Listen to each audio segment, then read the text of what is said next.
Darkness, accompanied by a thick fog, was gaining upon the dusk of February, and the lamps in Eustace Street had been lit.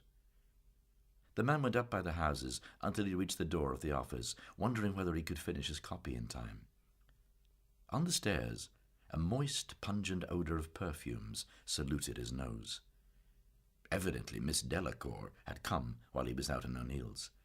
He crammed his cap back again into his pocket and re-entered the office, assuming an air of absent-mindedness. "Mr. Elaine has been calling for you," said the chief clerk severely. "Where were you?" The man glanced at the two clients who were standing at the counter, as if to intimate that their presence prevented him from answering. As the clients were both male, the chief clerk allowed himself a laugh. "I know that game," he said.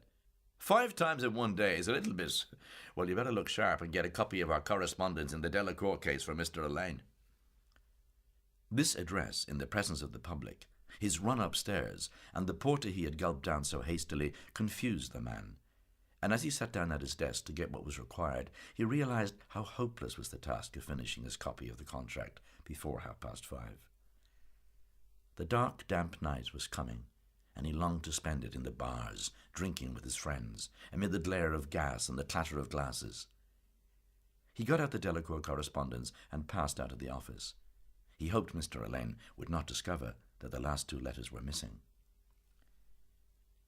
The moist, pungent perfume lay all the way up to Mr. Elaine's room.